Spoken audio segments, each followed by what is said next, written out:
बिस्मिल्लाहिर्रहमानिर्रहीम बिस्मिल्लाहिर्रहमानिर्रहीम। सूरत बकरा आयत नंबर 25। सिर्फ 24 आयतें पढ़ी हैं और अल्लाह तबारक व तआला ने आपके लिए खुशखबरियाँ उतार दी। नबी करीम सल्लल्लाहु अलैहि वसल्लम को अमर के सीगे में कहा जा रहा है, व बश्शिरिल्लज़ीना आमनू व आमिलुस्सॉलिहात, खुशखबरी दीजिए उन लोगों को जो ईमान ले आए हैं। जन्नत की नेमतों में से एक नेमत ये भी होगी कि मोहम्मद रसूलुल्लाह खुद खुशखबरी दे रहे होंगे आपको। किसकी? जन्नत की। के लिए ताकीद के लिए वबशिर, खुशखबरी दो। आप तो रहमत लिल आलमीन है, आप तो हर आलम के लिए रहमत बना के भेजे गए हैं। खुशखबरियाँ दें, अच्छी खबर दें उन लोगों को जो मान गए हैं और कुछ अच्छे नेक काम करते हैं। वामिलुस्सॉलिहात, बहुत ज़्यादा चीज़ें नहीं डिमांड की, लंबी लिस्ट नहीं है, बुनियादी तकाज़े पूरे करने को तैयार हैं। इनको तो खुशखबरी दे। बहुत सारे बागात हैं जिनके फ़ौरन नीचे नहरें बह रही हैं। क्या कहा? अन्ना लहुम जन्नातिन तजरी मिन तहती अल-अनहार, पहाड़ों के ऊपर, बहुत ऊपर आपका महल है, कोठी है, बिल्कुल पहाड़ के ऊपर, और नीचे से आबशारें मिन तहती अल-अनहार। और हर मर्तबा कुल्लमा रुज़िक़ू मिनहा मिन समरा, जब कभी भी आपको फल पेश किए जाते हैं, यानी कि आप खुद नहीं कर रहे हैं, आपको ला कर दिया जा रहा है। आपके लिए सर्वेंट्स हैं, गुलमान यंग सर्वेंट्स हैं, आपसे कहते हैं मैम फल खाएंगी, मैम आपको कुछ चाहिए। और जब कभी भी फलों से रिस्क किया जाता है, जन्नत में कहा जाता है कि जन्नत में कहाँ ये फल होंगे, केला, माल्टा, एप्पल, कभी उनको रिस्क दिया जाता है, वो कहते हैं ये तो हमें पहले भी मिला था। क़ालू हाज़ल्लज़ी रुज़िक़ना मिन क़ब्ली, ये तो दुनिया में भी था ना, ये दुनिया में था ना। हज़ारों साल गुजर गए हैं, मुझे याद पड़ता है कि दुनिया में भी ऐसा कुछ फ्रूट था, ऐसा फल था। दे हैव इन जन्नत टू, हैरान, मतलब जन्नत में भी ऐसा है। दैट्स ग्रेट, यहाँ भी मिलता है, चलो ट्राई करके देखता हूँ। मतलब हम लोग कहेंगे चलो। अल्लाह ताला आगे क्या फरमाते हैं? उनको सिर्फ इस किस्म का रिस्क दिया जाएगा, असल में ऐसी कोई चीज़ है ही नहीं, बनी ही नहीं है, थोड़ी बहुत सिमिलर होगी। इशारा क्या किया जा रहा है कि दुनिया की खूबसूरती कुछ ना कुछ जन्नत में भी होगी। कुरान पाक में अल्लाह तबारक व तआला ने जिक्र किया खजूर के दरख्त का, रुमान का, नखल, ऐनब, अंगूर, नहरें, दरख्त, आबशारें, जो हम यहाँ देखते हैं मगर इससे मुख्तलिफ होगा। अच्छा, ये ऐसा क्यों किया? बिल्कुल दुनिया जन्नत के जैसी क्यों बनाई, सिमिलर क्यों है? ये भी तो हो सकता था कि कहा जाता कि तुम अंदाज़ा ही नहीं कर सकते वो क्या है, तुम्हें क्या पता जन्नत क्या है। नबी करीम सल्लल्लाहु अलैहि वसल्लम ने फरमाया था ना, माले आइन रात वमा कुन्तुम मा समिअत वमा ख़तरा अला क़ल्बिल बशर, ना किसी आँख ने देखा, ना किसी कान ने सुना, और ना किसी बशर के दिल में इसका गुमान या ख्याल आ सकता है।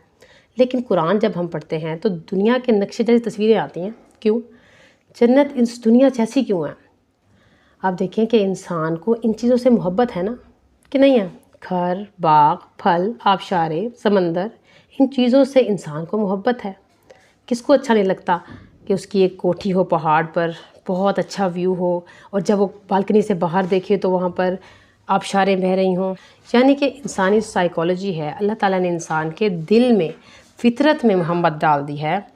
असल में हम इस दुनिया के वासी नहीं हैं, हम जन्नत के रिहायशी थे, वहाँ के रहने वाले थे, वहाँ की चीज़ें फितरत में हमें पसंद हैं। दुनिया में हम जन्नत को तलाश कर रहे हैं, ताकि जन्नत की बात हो, असल मोहब्बत सामने आ जाती है। इसे इसलिए किया कि जब जन्नत की बात हो, जब दुनिया की चीज़ें हम देखें तो असल जन्नत, हमारी असल मोहब्बत, जन्नत की मोहब्बत सामने आ जाए, और ओरिजिनल फ़ीचर को देखने के लिए हम उदास हो जाएँ, उस कॉपी को देखकर हम उससे इंस्पायर हों। दुनिया की खूबसूरती देखकर हम अप्रिशिएट करते हैं, जन्नत की खूबसूरती याद करते हैं। या अल्लाह, दुनिया में ये सब कुछ है, जन्नत में क्या होगा? कभी समंदर, कभी पहाड़, कभी आसमानों पर बादल छाए हुए देखते हैं, सूरज डूब रहा हो, सब अजीब मंजर को देखकर हम खिल जाते हैं। फिर हम क्या करते हैं? पिक्चर्स लेते हैं, तस्वीरें लेते हैं। जो आँख देखती है वो फ़ोटो में नहीं आ सकता, जो जन्नत में दिखेगा वो दुनिया में नहीं दिख सकता। मंज़र दिमाग में जो होता है वो फ़ोटो में कैप्चर नहीं हो सकता। तो ये दुनिया इट्स ओनली अ प्रीव्यू, अंदाज़ा हो जाए कि क्या मिलेगा जन्नत में, ये मकसद था। अफसोस की बात यह है कि हम प्रीव्यू में ही फंस कर रह गए हैं, असल फ़ीचर को भुला बैठे हैं। तो ये मकसद था कि अल्लाह तबारक व तआला ने आपको सिमिलर चीज़ें दी। आगे क्या फरमाया? वलहुम फ़ीहा अज़वाजुम मुतहरा, ख़ास उनके लिए और ख़ास उन जन्नतों में ही अज़वाज होंगे मुतहरा। मतलब ये नहीं है कि उनको बिल्कुल क्लीन किया जाएगा, पाक हो जाएंगी। मतलब यह है कि ख़ास बिल्कुल वैसे आपके अज़वाज होंगे, आपके शोहर होंगे जैसा कि आपको चाहिए। सिर्फ़ इनके अंदर वही क्वालिटीज़ होंगी जो आपको पसंद हैं।